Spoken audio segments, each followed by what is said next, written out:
اللہم صلی اللہ محمد و آل محمد۔ السلام علیکم ناظرین، میں ذاکر عمیر رضا نقوی۔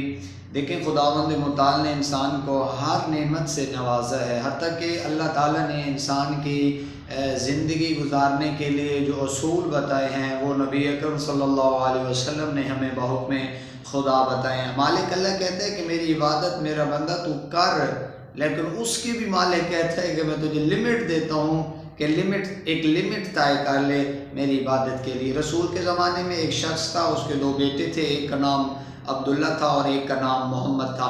جو عبداللہ تھا وہ بد کردار تھا، اس کا کریکٹر اچھا نہیں تھا، وہ اتنا دین کی طرف اس کی توجہ نہیں تھی، لیکن جو محمد تھا وہ بڑا نیک تھا، بڑا عبادت گزار تھا، بڑا متقی تھا۔ وہ سارا دن روزے رکھتا تھا، ساری رات اللہ کی عبادت کرتا تھا۔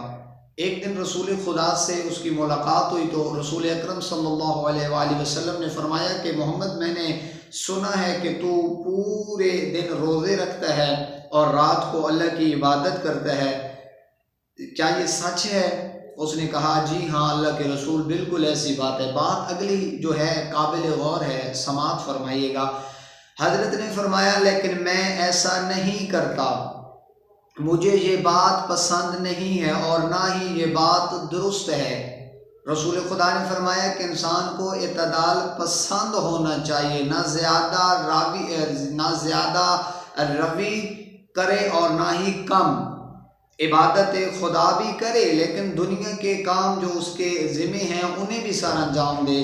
اتنا نہ کرے کہ اس کے گھر والے بیچارے خوراک کے لیے، کھانے کے لیے بھوکے بیٹھے رہیں اور وہ کہے کہ نہیں میں عبادت خدا ہی کر رہا ہوں۔ حق اور حلال کا رزق کمانا بھی یہ بھی عبادت ہے، عین عبادت ہے۔ بچوں کی پرورش کرنا یہ بھی عبادت ہے۔